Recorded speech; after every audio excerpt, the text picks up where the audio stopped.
देखो, चैप्टर का नाम है लिविंग वर्ल्ड। ठीक है।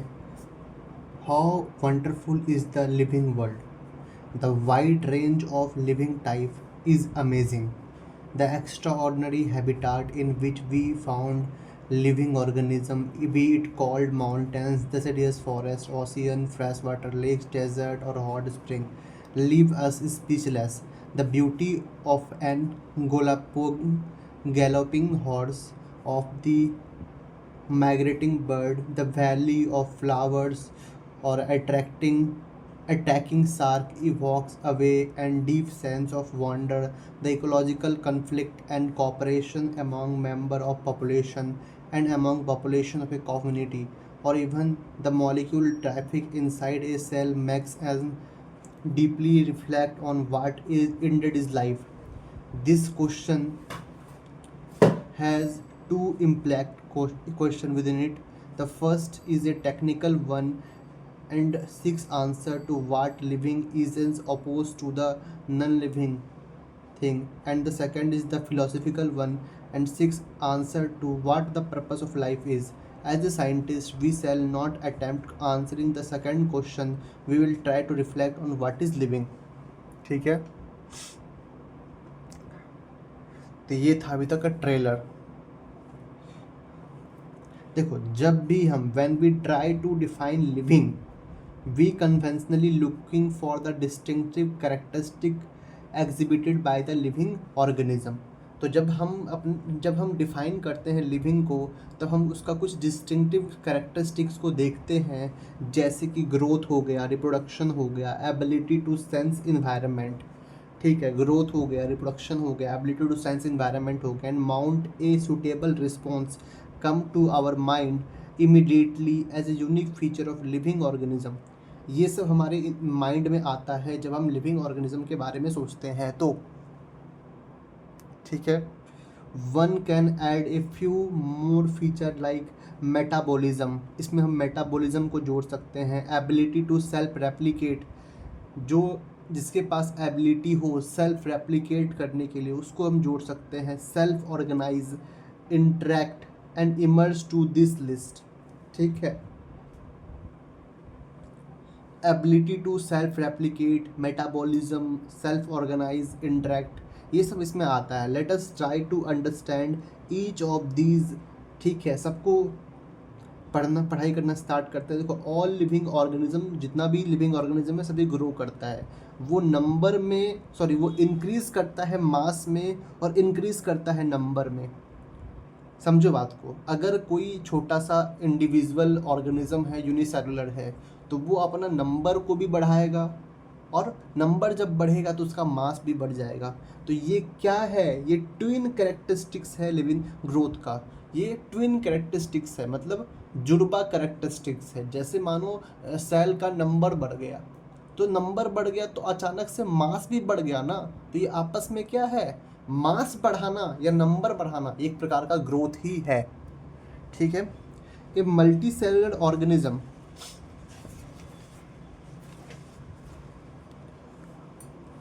ठीक है, ग्रो बाय सेल डिवीजन। जो मल्टी सेलुलर ऑर्गेनिज्म है वो अपने अंदर सेल को डिवाइड करके ग्रो करता है। In plant this growth by cell division occur continuously throughout their life span. वो हमेशा होते रहता है, पूरे लाइफ स्पैन में ग्रोथ होते रहता है। किसके द्वारा होता है? मेरिस्टेमेटिक टिश्यू के वजह से होता है। In animal this growth is seen only up to a certain age, और एनिमल के अंदर ये सर्टेन एज तक ही देखने को मिलता है। However cell division occur in certain tissue to replace the lost cell. कुछ सेल में ऐसा भी होता है कि जो लॉस्ट सेल है उसको वापस से रिप्लेस करने के लिए सेल डिवीजन हो रहा है। Unicellular organism grow by cell division. ठीक है, सेल डिवीजन के थ्रू करता है वो unicellular organism. One can easily this is an in vitro culture by simply counting the number of cell under microscope। अगर हम देखो माइक्रोस्कोप के नीचे देख रहे हैं, समझो बात को कि इन विट्रो कल्चर क्या है। हम काउंट कर रहे होते हैं नंबर ऑफ सेल्स को माइक्रोस्कोप के नीचे, इसी को बोलते हैं इन विट्रो। लैब में अंदर जो है हम काउंट कर रहे हैं सेल्स को माइक्रोस्कोप के द्वारा, इसे हम बोलते हैं in vitro culture. In majority of higher animals, ठीक है, and plants, growth and reproduction are mutually exclusive event. तो हमारा जितना भी हायर एनिमल्स है, हायर प्लांट्स है, उसमें जो ग्रोथ है और रिप्रोडक्शन है वो एक्सक्लूसिव इवेंट है। एक्सक्लूसिव इवेंट का मतलब होता है जो डिफाइन नहीं करता है। जैसे देखो यहाँ पे ग्रोथ है और रिप्रोडक्शन है, तो ग्रोथ और रिप्रोडक्शन जो है वो एक्सक्लूसिव इवेंट है जो डिफाइन नहीं करता है, ठीक है। One must remember that increase in body mass is considered as growth, ठीक है। हमको याद रखना चाहिए कि अगर बॉडी मास इंक्रीज हो रहा है तो इसको हम ग्रोथ कहेंगे। Non living object also grow if we take increase in body mass as a criteria for the growth. अगर हम जो है बॉडी मास के इंक्रीज होने से हम उसको बोलते हैं कि वो ग्रो हो रहा है, तो नॉन लिविंग ऑब्जेक्ट भी ग्रो कर रहा है। जैसे माउंटेन हो गया, बॉल्डर हो गया, सैंड माउंट्स हो गया, वो भी ग्रो कर रहा है। लेकिन ये प्रकार का जो ग्रोथ है वो नॉन लिविंग ऑब्जेक्ट में जो हो रहा है वो accumulation of material on the surface, वो सरफेस के ऊपर हो रहा है। In living organism growth is from inside. तो हमारा जो लिविंग ऑर्गेनिज्म है उसमें ग्रोथ इनसाइड से होता है, लेकिन जो हमारा नॉन लिविंग थिंग्स है उसमें जो ग्रोथ है वो सरफेस पे होता है, आउटसाइड से होता है। Growth therefore can not be taken as an defining property of living organism. तो इसीलिए हम ग्रोथ को लिविंग ऑर्गेनिज्म का डिफाइनिंग फीचर नहीं कर सकते हैं। अब देखते हैं condition under which it can be observed in all living organisms have to be explained and then we understand that is a characteristics of living system। मतलब ये क्या है, कैरेक्टरिस्टिक है लिविंग सिस्टम का, ये लिविंग सिस्टम का characteristic है। मतलब लिविंग सिस्टम जो है, लिविंग ऑर्गेनिज्म जो है वो ये चीज़ करता है, लेकिन ये डिफाइनिंग फीचर नहीं हो सकता, ठीक है। आगे बढ़ते हैं। रिप्रोडक्शन, वही बोला एक जो डेड ऑर्गेनिज्म है वो ग्रो नहीं करता, ठीक है। उसी प्रकार से देखो रिप्रोडक्शन जो है likewise is a characteristics of living organism. ये भी क्या है, कैरेक्टरिस्टिक है। कैरेक्टरिस्टिक होना ये अलग बात है, ठीक है। कैरेक्टरिस्टिक होना अलग बात है, डिफाइनिंग फीचर होना अलग बात है। तो मल्टी सेलुलर ऑर्गेनिज्म जो है वो reproduction refer to the production of progeny possessing feature more और less similar to those of parents.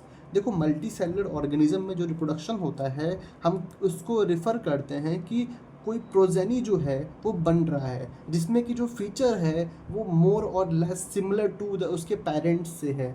Invariably and implicitly we refer to sexual reproduction. Organism reproduce by sexual means also. समझ में आया कुछ इसके पहले कि देखो जो पेरेंट्स से मिलता भी है और नहीं भी मिलता है, ये किसके अंदर आ गया, ये इनवेरिएबली जो है वो हमारा सेक्सुअल रिप्रोडक्शन में आ गया, क्योंकि यहाँ पे वेरिएशन आया है, मिलता भी है नहीं भी मिलता है, ठीक है। लेकिन जो ऑर्गेनिज्म जो है एसेक्सुअल मीन्स से, एसेक्सुअल से जो ग्रो करता है उसमें एग्जांपल क्या है, fungi multiply and spread easily due to millions of asexual spore. तो फंजाई में क्या होता है, एसेक्सुअल स्पोर बन जाता है, ठीक है। दे produced in lower organism like जो हमारे पास ईस्ट हो गया, हाइड्रा हो गया। ईस्ट और हाइड्रा के अंदर बडिंग देखने को मिलता है। सही बात है कि जो ईस्ट है उसके और हाइड्रा है उसके अंदर हमको बडिंग देखने को मिलता है। इतना तो कन्फर्म है कि देखो फंजाई में जो है, फंजाई के अंदर होता क्या है, फंजाई में हमारा स्पोर बनता है, एसेक्सुअल स्पोर बनता है। और जो हमारा ईस्ट है और हाइड्रा है इसमें एसेक्सुअल बर्ड बनता है।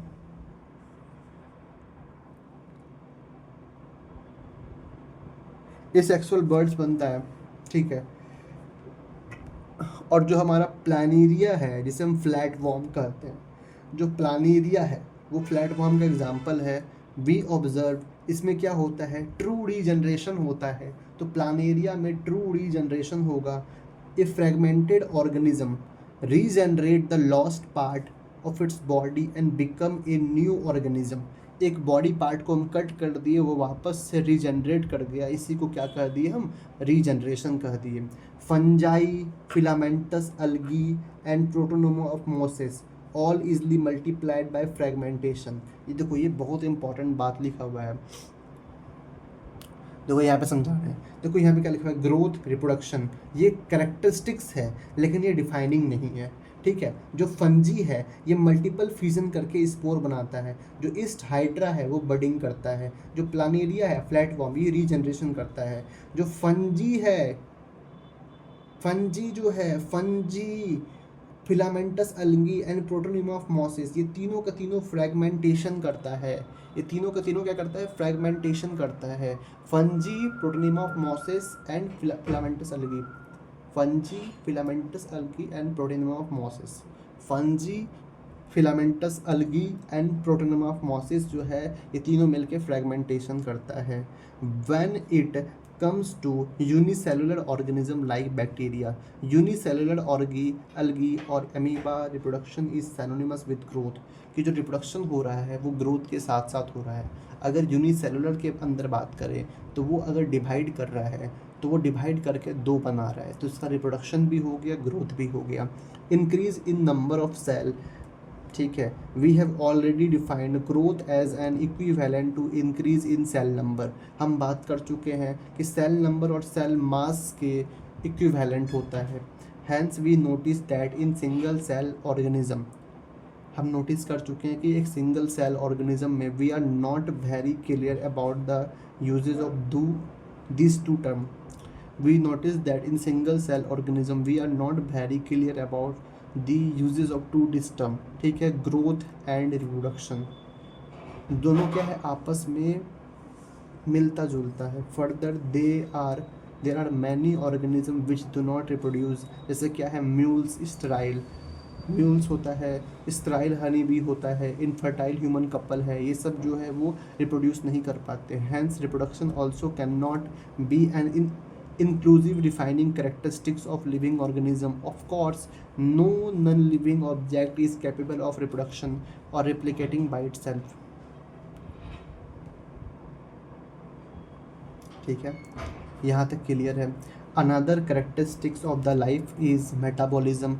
All living organisms are made of chemicals. These chemicals, small or big, belonging to various classes, size, function, are constantly being made and changed into some other biomolecules. These conversion are chemicals reaction or metabolic reaction. There are thousands of metabolic reaction occurring simultaneously inside all living organism.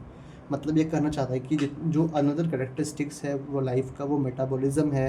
जितना भी living organism है वो सभी chemical का मिलके बना हुआ है, और ये केमिकल जो है वो चाहे छोटा हो चाहे वो बड़ा हो, वो सब क्लास से बिलोंग करता है, साइज से बिलोंग करता है, फंक्शन से बिलोंग करता है। वो कॉन्स्टेंटली हमारे बॉडी में बनता रहता है और चेंज होते रहता है कुछ अदर बायोमोलिक्यूल्स में। ये जो कन्वर्जन है केमिकल रिएक्शन का या मेटाबॉलिक रिएक्शन का, ठीक है, there are thousands of metabolic reaction occur simultaneously inside all living organism, be दे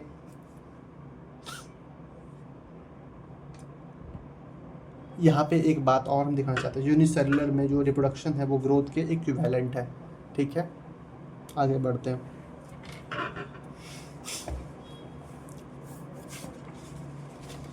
छोटा सा ही पार्ट बचा होगा, तुरंत खत्म कर देंगे, ठीक है। विदे यूनिसेलुलर और multi cellular, all plant, animal, fungi and microbes exhibit metabolism. जितना भी धरती पे प्लांट है, एनिमल है, फंजाई है, माइक्रोब्स है, यूनिसेलुलर है, मल्टी सेलुलर है, सभी का सभी मेटाबॉलिज्म क्रिएट करता है, मतलब मेटाबॉलिज्म करता है। The sum total of all the chemical reaction occurring in our body is metabolism. जितना भी केमिकल रिएक्शन हमारे बॉडी में टोटल हो रहा है वो सभी क्या है, मेटाबॉलिज्म कहलाता है। No non living object is exhibit metabolism. कोई नॉन लिविंग ऑब्जेक्ट जो है वो मेटाबॉलिज्म नहीं करता, सिर्फ लिविंग वाला ही करता है। Metabolic reaction can be demonstrated outside the body in a cell free system. तो मेटाबॉलिक रिएक्शन को हम बाहर कर सकते हैं सेल फ्री सिस्टम कर सकते हैं, लेकिन उसे पता है क्या बोलेंगे, आइसोलेटेड मेटाबॉलिक रिएक्शन कहेंगे, उसको हम रिएक्शन के नाम से जानेंगे, isolated metabolic reaction outside the body of an organism perform in a test tube is neither living nor non living. तो वो जो हो रहा है वो नाइदर लिविंग, वो लिविंग भी नहीं है और नॉन लिविंग भी नहीं है। Hence, while metabolism is a defining feature of all living organism without exception, तो इसीलिए मेटाबॉलिज्म जो है वो डिफाइनिंग फीचर में आ गया है, इसमें कोई एक्सेप्शन नहीं है। Isolated metabolic reaction in vitro are not living but surely living reaction, वो लिविंग नहीं है लेकिन एक लिविंग रिएक्शन जरूर है। Hence cellular organisation of the body is the defining feature of the life form. तो जो हमारा जो मेटाबॉलिज्म है वो डिफाइनिंग फीचर है, जो सेलुलर ऑर्गेनाइजेशन है वो भी हमारा डिफाइनिंग फीचर है। ठीक है, सेलुलर ऑर्गेनाइजेशन का मतलब कि सेल से फिर टिश्यू बना, टिश्यू से फिर जो है हमारा ऑर्गन बना, ऑर्गन से फिर ऑर्गन सिस्टम बना, इसी को बोलते हैं हम सेलुलर ऑर्गेनाइजेशन। आगे बढ़ते हैं। Perhaps the most obvious and technically complicated feature of all living organism is the ability to sense the surrounding or environment. जो मोस्ट ऑब्वियस और टेक्निकली कॉम्प्लिकेटेड फीचर है कितना भी लिविंग ऑर्गेनिज्म का है कि वो अपने सराउंडिंग को जो है वो सेंस कर पाता है and respond to this environment stimuli which could be physical, जो कि फिजिकल हो सकता है, केमिकल हो सकता है, बायोलॉजिकल हो सकता है। तो हम जो है अपने सेंस कर सकते हैं इन्वायरमेंट को थ्रू आवर सेंस ऑर्गन। ठीक है, plant respond to external factor like light हो गया, वाटर हो गया, टेम्परेचर हो गया, अदर ऑर्गेनिज्म हो गया, पल्यूटेंट हो गया, ये सबको ये कर सकता है, वो रिस्पॉन्ड कर सकता है। और जितना भी ऑर्गेनिज्म है from prokaryotes to the most complicated eukaryotes can sense and respond to environmental cues. ठीक है, photo period affect the reproduction in a seasonal breeder. जो फोटो पीरियड है वो सीजनल ब्रीडर को अफेक्ट करता है, उसका रिप्रोडक्शन टाइम पीरियड को, both the plant and animal. ठीक है, अब सीजनल ब्रीडर्स में प्लांट भी हो सकता है, एनिमल भी हो सकता है। All organism handles chemicals entering their bodies, all organism therefore are aware of their surrounding. जितना भी है सभी सराउंडिंग के अवेयर है। Human being is only organism who is aware of himself, जो कि अपने आप से अवेयर है, जो कि अपने आप से अवेयर है। हैज़ ए सेल्फ कॉन्शियसनेस, तो कॉन्शियसनेस भी यहाँ से हो गया क्या, एक डिफाइनिंग प्रॉपर्टी है लिविंग ऑर्गेनिज्म का। और ह्यूमन बीइंग के अंदर क्या है, सेल्फ कॉन्शियसनेस है। यहाँ पर देखो मेटाबॉलिज्म, सेलुलर ऑर्गेनाइजेशन, कॉन्शियसनेस, ये सब क्या है, डिफाइनिंग प्रॉपर्टी है। और ये क्या है, इंक्लूसिव इवेंट है। ह्यूमन बीइंग जो है वो सेल्फ कॉन्शियस है, बहुत इंपॉर्टेंट बात है यहाँ पे। देखो, when it comes to human beings it is all the more difficult to define the living state। जब ह्यूमन बींग्स में आते हैं तो ज़्यादा डिफ़िकल्ट हो जाता है इसको डिफ़ाइन करना, क्योंकि हम ऑब्ज़र्व करते हैं पेशेंट को जो कि कोमा में होता है हॉस्पिटल के अंदर, जो कि वर्चुअली सपोर्टेड होता है मशीन्स के द्वारा। अब उसमें जो कि उसका हार्ट को रिप्लेस कर देता है, लंग्स को रिप्लेस कर देता है। The patient is otherwise brain dead, the patient has no self consciousness, उस पेशेंट के पास जो है सेल्फ कॉन्शियसनेस भी है। Are such patient who never come back to their normal life living or non living. पूछ रहा है कि वो लिविंग है या फिर नॉन लिविंग है, अब हम इसमें कुछ कह ही नहीं सकते। ठीक है, in higher classes you will come to know that all living phenomena are due to underlying interaction। in higher classes you will come to know that all living phenomena are due to underlying interaction। ठीक है, properties of tissue are not present in the constituent cell but arises as a result of interaction among the constituent cell। मतलब किसी का भी property उसके अंदर नहीं होता है, वो इंट्रैक्शन से प्रोड्यूस होता है। किसी का भी प्रॉपर्टीज उसके अंदर नहीं होता है, वो उसके इंट्रैक्शन से प्रोड्यूस होता है। ठीक है, similarly properties of a cellular organelles are not present in the molecular constituent. मतलब जो सेलुलर ऑर्गेनेल्स है जैसे माइटोकॉन्ड्रिया है, वो सब जो इसका प्रॉपर्टी है उसके मॉलिक्यूलर कॉन्स्टिट्यूएंट में नहीं है, बट वो कैसे अराइज होता है, रिजल्ट ऑफ इंट्रैक्शन से वो अराइज होता है among the molecular component comprising the organelle. जो मॉलिक्यूलर कॉम्पोनेंट बना रहा है उस ऑर्गेनेल को, उसके जो है इंट्रैक्शन से चीज़ प्रोड्यूस हो पाता है। These interaction result in the emergent properties at the higher level. This interaction result in the emergent property at higher level of organization. ठीक है. This phenomena is a true in the hierarchy of organization complexity. This phenomena is true in the hierarchy of organization complexity at all level. क्या बोल रहा है, ये phenomena जो है वो बिल्कुल सही है. जब हम कॉम्प्लेक्सिटीज़ में देखेंगे, ऑर्गेनाइजेशन कॉम्प्लेक्सिटीज़ पे देखेंगे तो बिल्कुल सही है, हर एक लेवल पे सही है. Therefore we can say that living organism are self replicating. ये अपने आप को खुद को रेप्लिकेट कर सकता है, खुद को इवॉल्व कर सकता है, खुद को सेल्फ रेगुलेट कर सकता है. सेल्फ रेगुलेटिंग है, सेल्फ रेप्लिकेटिंग है और इवॉल्विंग है. सेल्फ रेप्लिकेटिंग है, इवॉल्विंग है और सेल्फ रेगुलेटिंग है. Interactive system capable of responding to external stimuli. ठीक है. Biology is the story of life on earth. Biology क्या है, स्टोरी है लाइफ की, धरती पे कैसे लाइफ आया. Biology is the story of evolution of living organism on earth. ठीक है. All the living organism present past future are linked to one another by the sharing the common genetic material but to varying degree. थोड़ा सा degree, varying degree है, लेकिन common genetic material को share करता है. यहाँ तक था. आगे diversity in the living world आ गया है, जो कि नेक्स्ट पार्ट में पढ़ेंगे.